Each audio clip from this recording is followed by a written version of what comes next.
Salve, salve, senhoras e senhores, Paiter, o Leigo na área, sejam muito bem-vindos.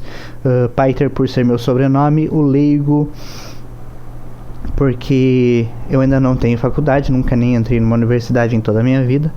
Isso, pelo menos até meu presente momento, sendo meu presente momento, conforme você pode ver no relógio aqui atrás de mim, é uma segunda-feira, dia 29 de maio de 2023, às 17 horas... Cadê? Às 17 horas 25 minutos e alguns segundos, conforme você pode ver no relógio aqui atrás de mim, certo? Voltando, vídeo anterior talvez eu tenha comentado sobre feito comentários de Gênesis 8 versículo 4 até Gênesis 8 versículo 5. Dei uma introduzida em Gênesis capítulo 1 versículo 6, tendo lido ele. Agora eu quero continuar comentários aqui de Gênesis capítulo 8 versículo 6 em diante. E ao fim de 40 dias Noé abriu a janela que tinha feito na arca. Noé tinha feito uma janela na arca? Vamos voltar aqui para Gênesis 6, para Gênesis 7. Gênesis capítulo 6, se eu não me engano.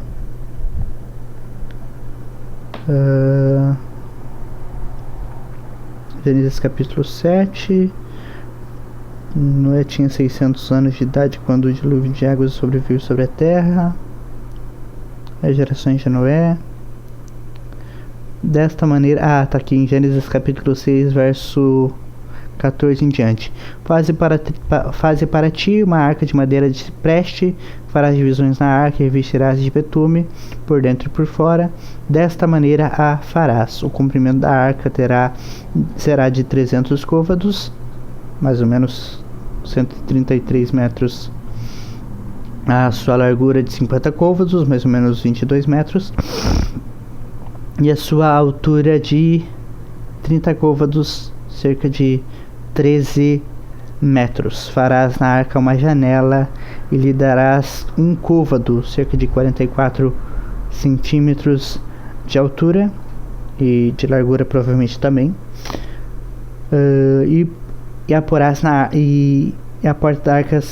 porta da arca porás ao seu lado e a farás com o primeiro, segundo e terceiro andares.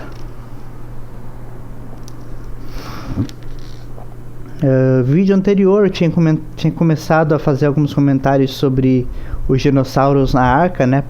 Que será que tinha, será que não tinha, né? O que aconteceu, o que não aconteceu. Eu acabei esquecendo de mencionar um detalhe que eu comecei no vídeo, fora o vídeo anterior, no outro anterior a este. Eu acredito que muitos animais tenham ficado fora da arca, não de propósito, né, claro, mas vejamos aqui. Isso eu já tinha abrido com vocês no vídeo anterior a esse de agora, então é só voltar no vídeo anterior, vocês vão saber por que eu cheguei a essa região aqui no Google Maps, no Google Earth,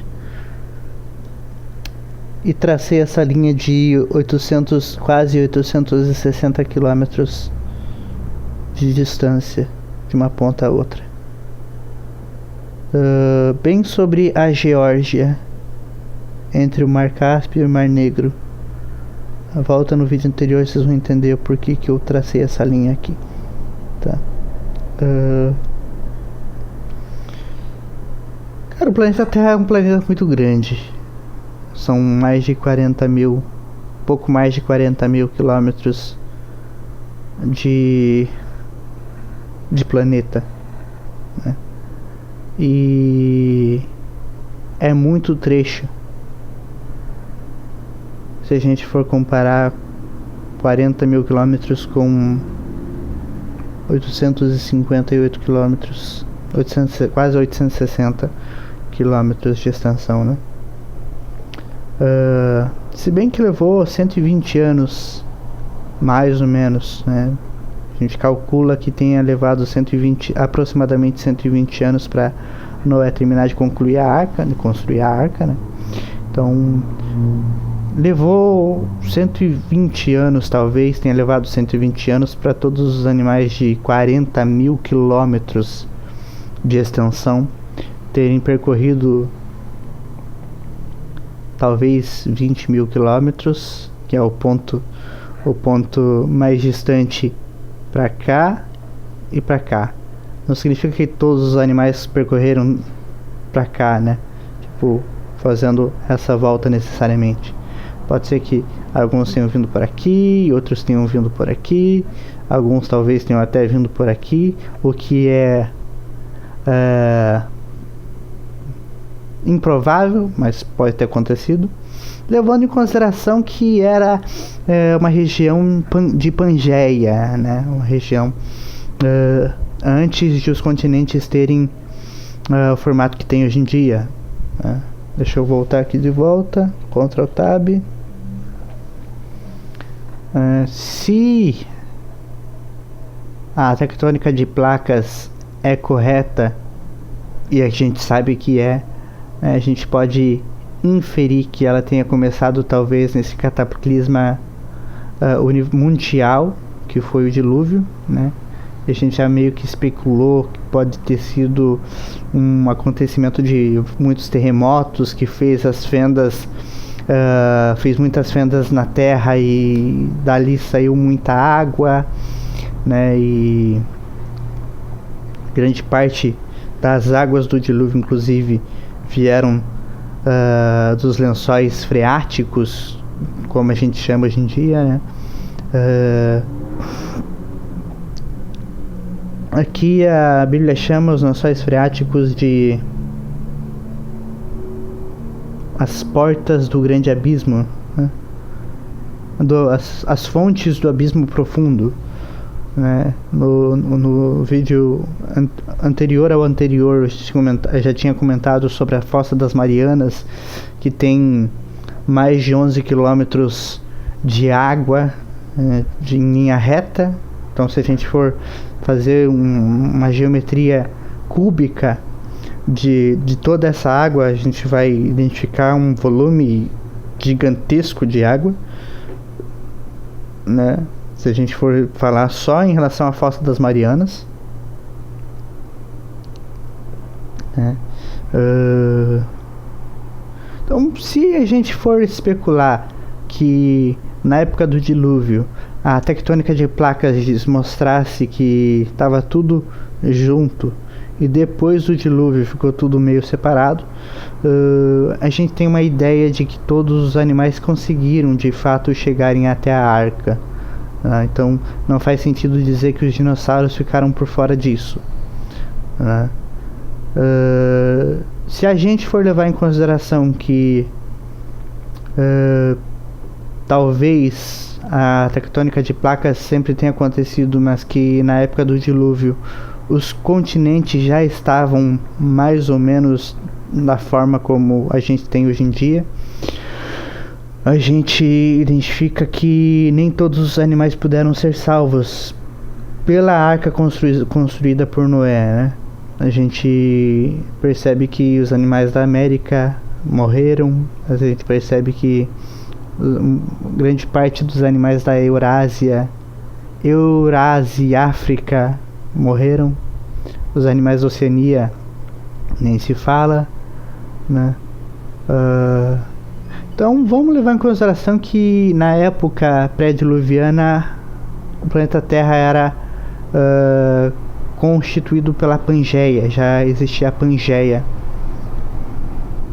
na época, e que a tectônica de placas começou a trazer uma forma dos continentes como os continentes estão hoje, a partir ali da chuva volumosa que caiu e das águas que começaram a levantar, né? Digamos que não foi tanto a tectônica de placas que causou o dilúvio em si, mas digamos que terremoto, entre outros, mas digamos que tenha caído um meteorito, como eu disse no vídeo anterior, um aerolito vindo do espaço e caiu talvez ali na região justamente nessa região ali sei lá, da região mais próxima do Oceano Índico ali, e esse grande meteoroide, esse grande aerolito causou tsunamis de proporções volumétricas gigantescas e tenha chegado a atingir essa região onde Noé e todos os habitantes da Terra naquela ocasião se encontravam, né? Foi um chute muito acertado de Noé ter construído a arca e colocado tantos animais quanto ele conseguiu dentro dessa arca, tirando a existência de Deus da jogada, né? Foi um tiro certeiro no escuro que Noé teve ali, tendo conseguido salvar muitas espécies de animais, né? Talvez não todas as que existissem, mas muitas espécies, né? Aí de volta, e os dinossauros? Por que os dinossauros não foram salvos, né? Existe uma premissa, existe uma especulação que diz que o período pré-diluviano tinha mais oxigênio no ar. Isso fazia com que tanto animais como seres humanos em si tivessem uma maior estatura. E depois do dilúvio, o clima terrestre global mudou. Isso causou alterações drásticas na anatomia tanto humana quanto de outros animais, e até mesmo da flora em si, né? Que a gente percebe que a flora em si também morreu toda, né, durante o dilúvio. Então os animais que sobreviveram ao dilúvio tiveram que se acostumar à nova fauna, a nova flora, né? E enfim, muita coisa aconteceu nesse ínterim, e é por isso que o T-Rex gigantoso, esplendoroso, hoje em dia é a galinha que cisca milho no quintal, né? A gente vê ali uma corruptela da criação. Ou existem também outras especulações, não vou chamar de hipótese, encontrei essa palavra, especulações, né? Existem outras especulações, não hipóteses, mas que sugerem que os dinossauros foram exterminados antes da criação do homem, né? Porque o ser humano não conseguiria resistir se tivesse existido juntamente com os dinossauros, né? Então a gente vê ali que aconteceu o evento cataclísmico de Chicxulub, que foi o tiro de misericórdia sobre os dinossauros, né? Tem um vídeo do Pirula que o Pirula debate um pouco sobre isso, que os dinossauros já iam meio mal das pernas. Eles começaram ali cerca de 200 milhões de anos atrás, e ali por volta de 66 milhões de anos eles já estavam quase no finzinho de sua era. Então o asteroide de Chicxulub veio só veio só como um golpe de misericórdia, como um tiro de misericórdia sobre os dinossauros, né? Pois procura lá no vídeo do Pirula, se virem achar, são mais de 800 vídeos, eu acho. E cada vídeo com cerca de um pirula de duração. Boa sorte em achar o vídeo certo. Isso, inclusive, eu vi já faz algum tempo, já faz uns 3 anos. 3 ou mais, inclusive. Eu acho que mais de 3 anos que eu vi o vídeo em que ele fala sobre isso.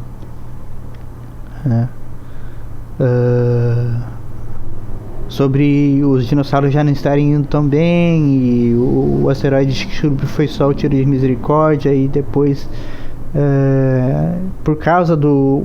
Agora eu tô falando, né? Por causa do asteroide toda uma nova geração de animais começaram a surgir, inclusive os mamíferos, que talvez tenham começado a surgir ali por volta de 70 milhões de anos, mas não eram mamíferos necessariamente ainda, e os mamíferos começaram a ter seu auge de glória depois dos 65 milhões de anos. O asteroide caiu em mais ou menos 66 milhões de anos.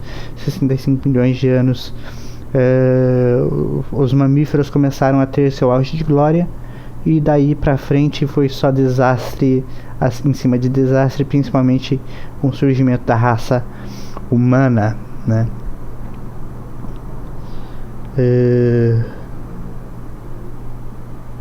Então fica aí essas especulações para que vocês possam tentar entrar em um consenso, né?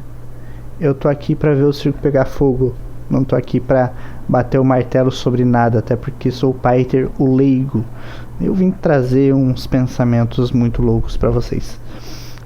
Fim de 40 dias, Noé abriu a janela que tinha feito na arca e soltou um corvo. Depois de 16 minutos de explicações, vamos voltar à Bíblia.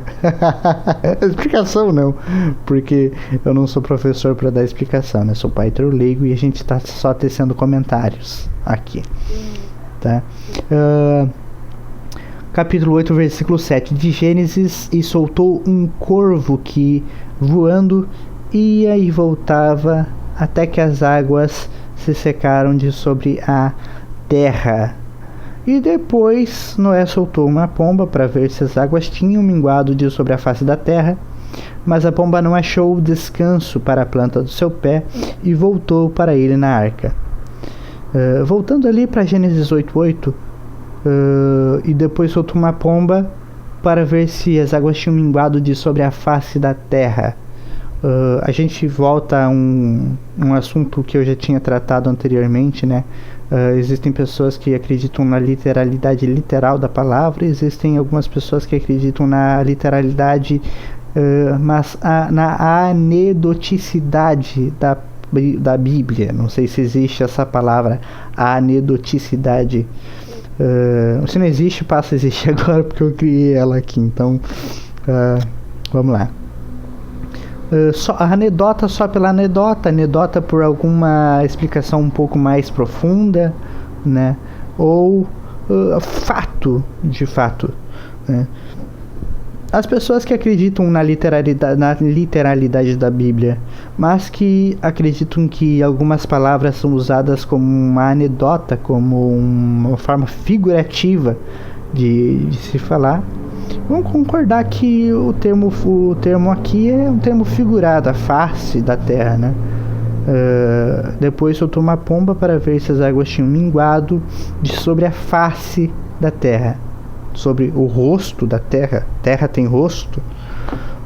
Se você acredita na literalidade literal da Bíblia, você precisa conceber que o planeta Terra tenha rosto, e nós sabemos que não tem. Então é nesse sentido que eu digo da literalidade anedótica da Bíblia. Algumas palavras são utilizadas da forma correta, gramaticalmente correta, mas como um meio de como uma forma ilustrativa de composição, né? De volta, eu não sou especialista em hebraico, não vou trazer o grego hebraico aqui para ler com vocês, senão eu mesmo vou passar vergonha. De volta, por um motivo muito óbvio que eu comento desde o começo praticamente do começo desse canal, Paiter, o leigo, falando aqui, tá? Não sei qual foi a palavra hebraica usada aqui, que foi traduzida como face da terra. Mas a terra não tem face, e isso a gente pode prosseguir a partir disso. Mas a pomba não achou descanso para a planta do seu pé e voltou para ele na arca, porque as águas ainda estavam sobre a face de toda a terra. E Noé, estendendo a mão, tomou-a e recolheu-a consigo na arca. Esperou ainda outros 7 dias e tornou a enviar a pomba para fora da arca. Ao entardecer, a pomba voltou para ele e trazia no seu bico uma folha verde de oliveira. Assim, soube Noé que as águas tinham minguado de sobre a terra. Esperou ainda outros 7 dias e enviou a pomba. E a pomba não retornou mais a ele. No ano 601, no primeiro mês, no primeiro dia do mês, secaram-se as águas de sobre a terra. Então Noé tirou a cobertura da arca. Olhou, eis que a superfície da terra estava enxuta. No segundo mês, aos 27 dias do mês, a terra estava seca. Essa parte do texto, eu li ele meio que direto, porque tem uma coisa especial aqui. Talvez algumas pessoas tenham lido esse texto muitas vezes, muitas e muitas vezes, e tenham passado batido isso, né? Eu também, né, cometi esse erro de ler várias e várias vezes, mas não consegui entender as minúcias dos detalhes aqui presentes, né? Mas se a gente for lá para eu acho que Mateus capítulo 3, será que Mateus capítulo 3 fala sobre isso? Deixa eu correr lá para que a gente está em Lucas, Lucas 18, Marcos capítulo 14, Marcos capítulo 6. Deixa eu correr aqui para Mateus capítulo 20, capítulo 11, capítulo 7, capítulo 3.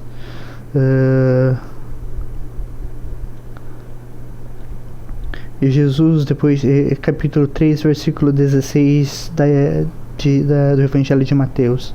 E Jesus, depois de ser batizado, subiu logo da água, e eis que os céus se abriram, e viu quando o Espírito Santo de Deus desceu como pomba e pousou sobre ele.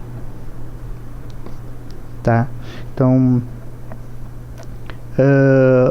esse trecho de Gênesis capítulo 8, a partir do versículo 8 até o versículo 12,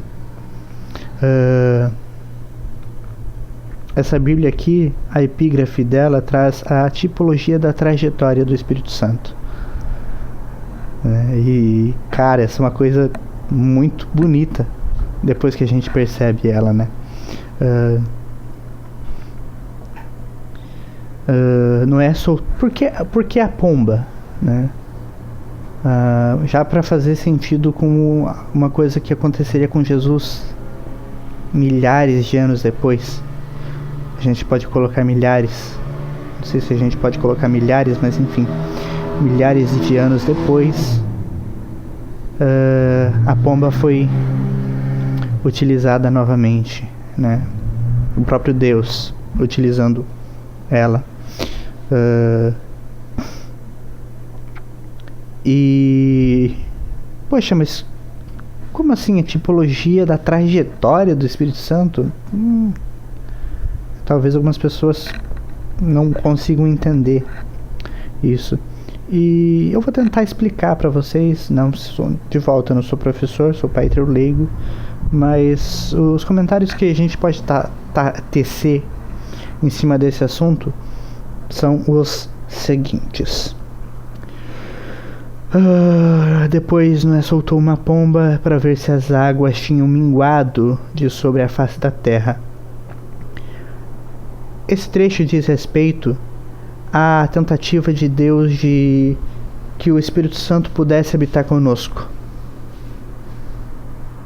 Só que o pecado, ele se avolumou muito sobre a humanidade. E o Espírito Santo não consegue habitar em lugares que não são limpos, não são puros.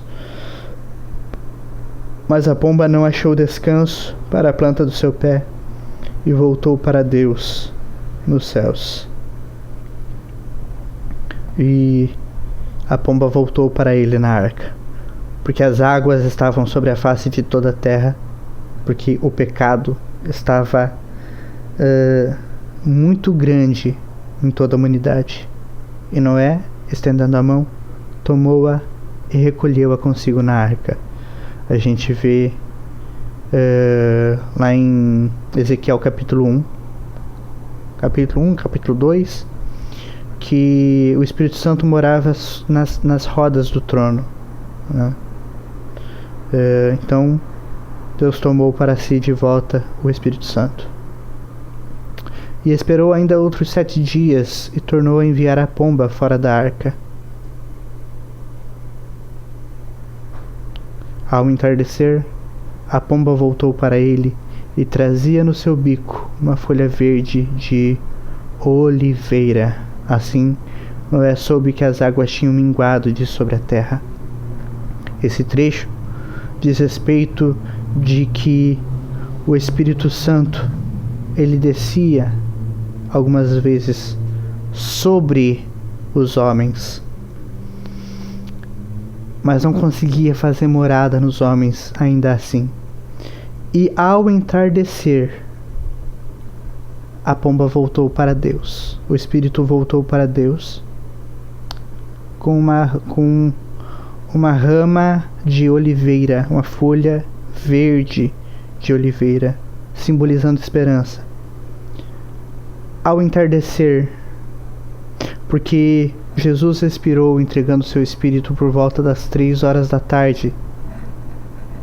Elucubração, né? Talvez tenha sido por volta das 3 horas da tarde.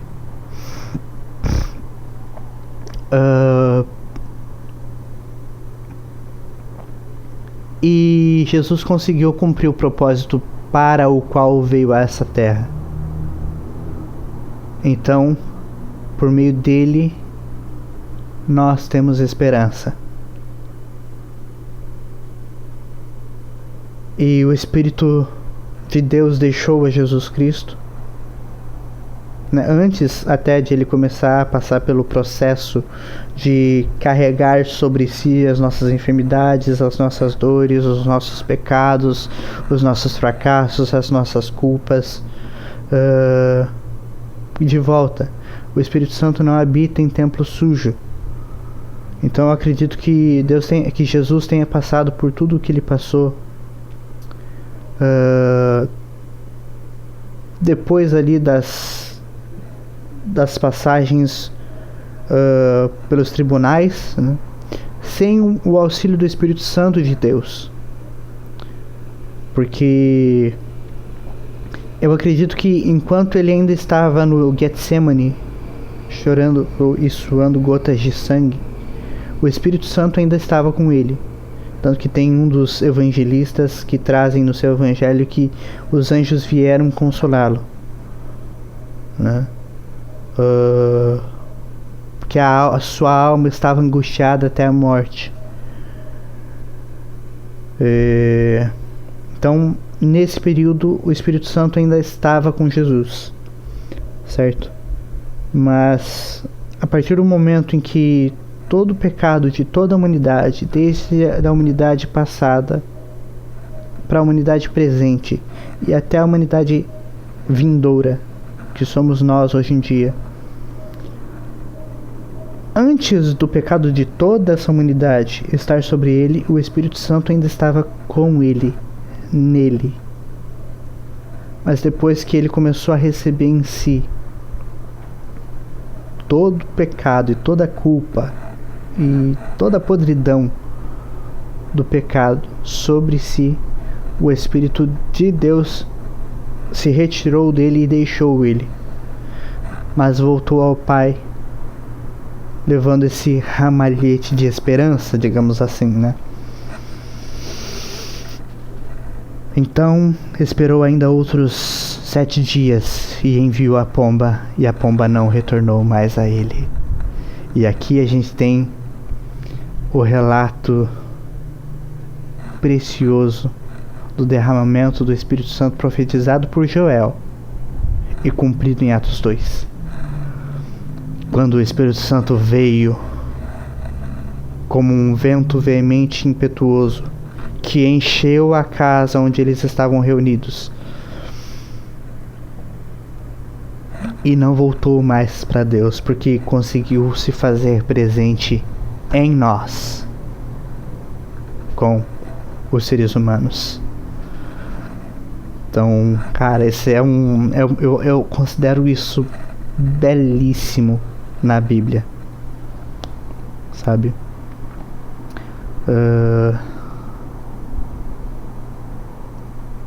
Belíssimo.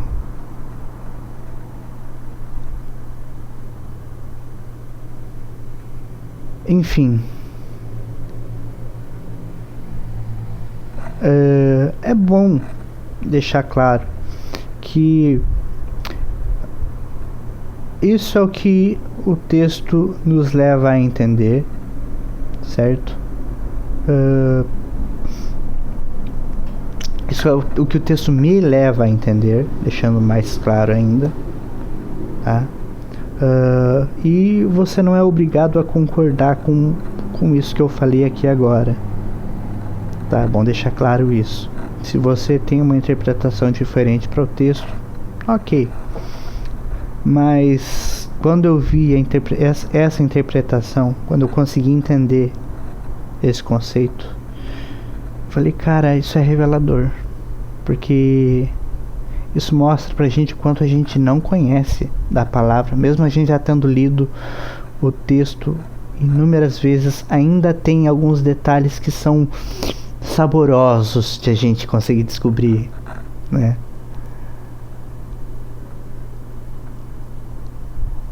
Quando a gente consegue entender esses detalhes, né? Eles trazem um aquecer ao coração, né? É um texto muito rico, por mais que vocês estão assistindo talvez não acreditem de volta na literalidade do texto. É um texto rico que vale a pena ser analisado.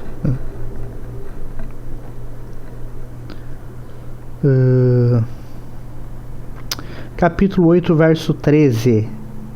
No ano 601, no mês primeiro, no primeiro dia do mês, secaram-se as águas de sobre a terra. No ano 601? Então o dilúvio aconteceu cerca de 600 anos depois da criação dos mundos? Não.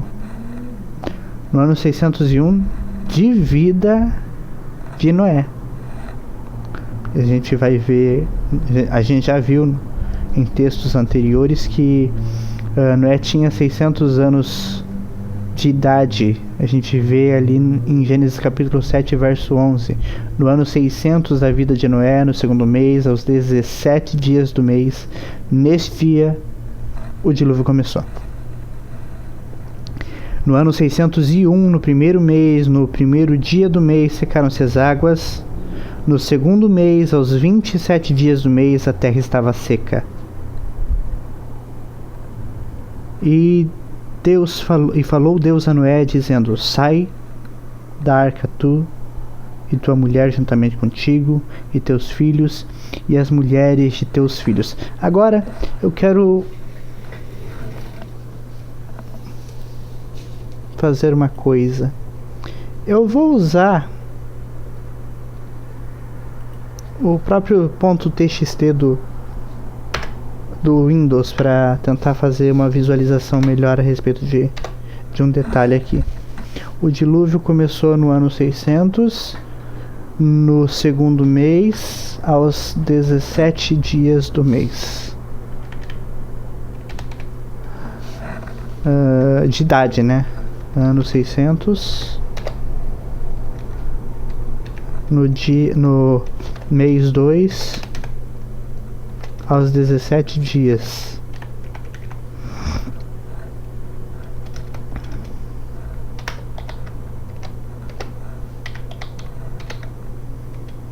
E terminou no ano 601.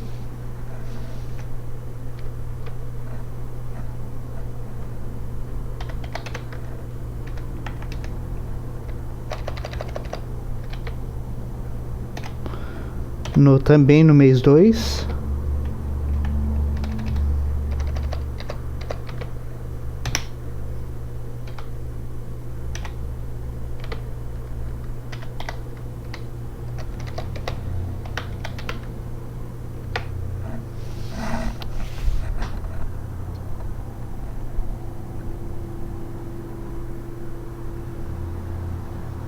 Aos 27 dias do mês. Aos 27 dias do mês. Noé ficou 1 ano e 10 dias. E 10 dias não, porque ele já tinha ficado uma semana dentro da arca antes de começar o dilúvio.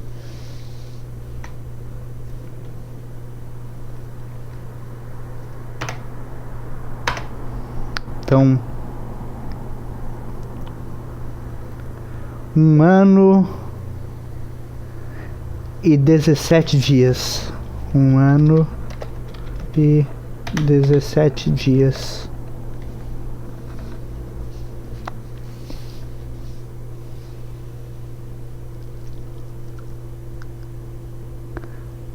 Então, com 1 ano, 2 meses e 7 dias, e 17, 16, 15, 14, 13, 12, 11, 10. Com 600 anos, 2 meses e 10 dias, eles entraram na arca. Com 600 anos, 2 meses e 17 dias, o dilúvio começou. E com 601 anos, 2 meses e 27 dias de vida de Noé, o dilúvio terminou.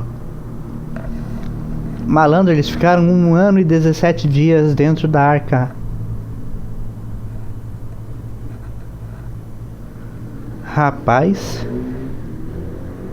pra você que achava que Noé tinha ficado 40 dias e 40 noites só, que grata surpresa, não? Uau! Vamos lá.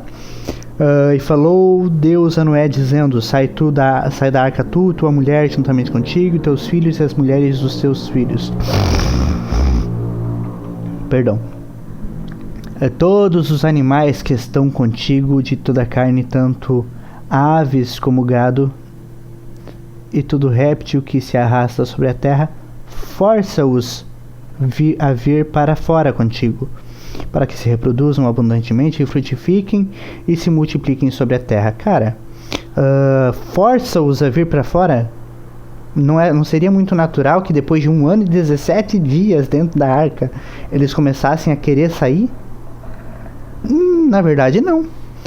Sempre que eu leio esse trecho hoje em dia, eu me lembro...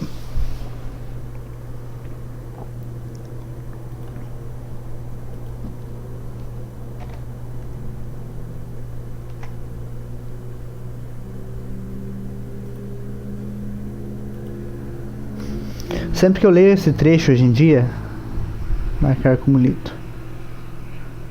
Sempre que eu leio esse trecho hoje em dia, eu lembro da Era do Gelo 2. 3. 2. 2.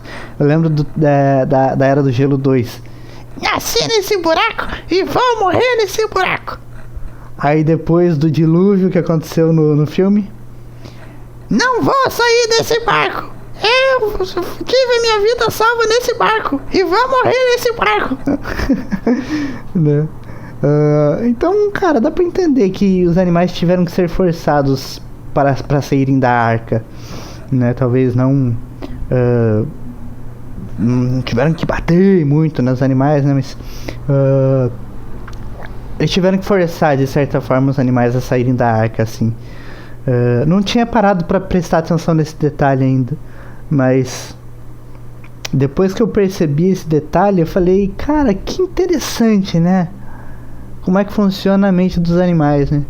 A gente vê quando acontece uma tempestade, até hoje em dia, quem tem animal em casa vai conseguir identificar isso muito melhor, né?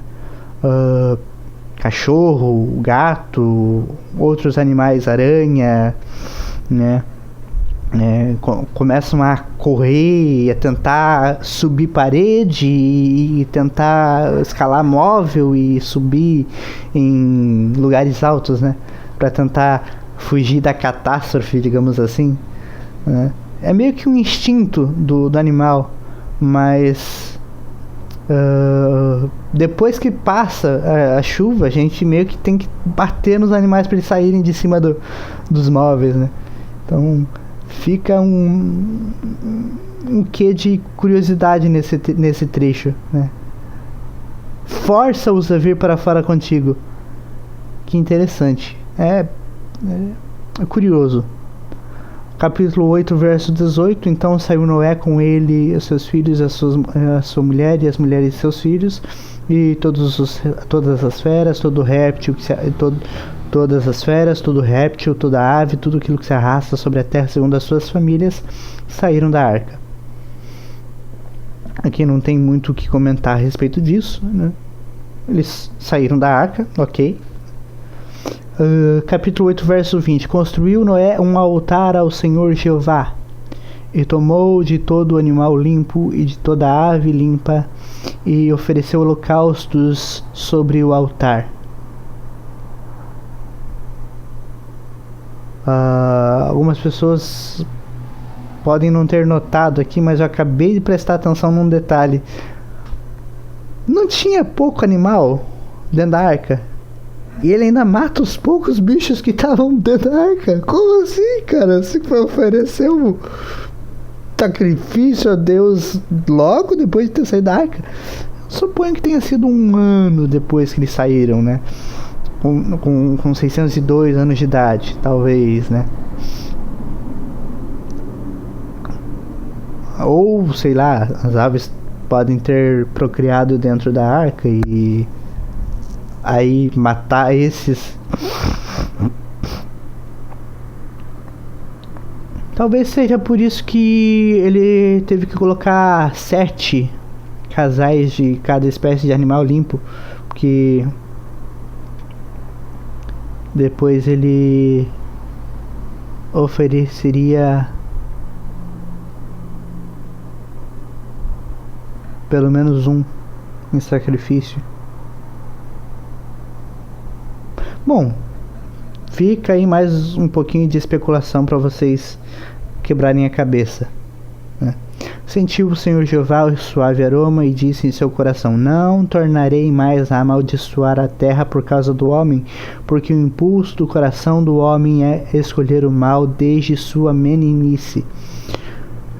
Nem tornarei mais a ferir todo ser vivente como fiz. Enquanto a terra durar, não deixará de haver sementeira, em ceifa, frio, em calor, verão, inverno, dia e noite. E aqui termina Gênesis capítulo 8. E eu vou encerrar esse vídeo por aqui também, com esse detalhe: porque o impulso do coração do homem é escolher o mal desde sua meninice.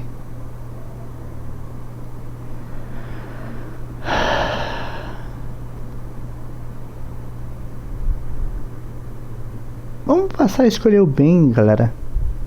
Cristo já veio, já foi sacrificado em nosso lugar, já morreu em nosso lugar, uma morte que era para ser nossa,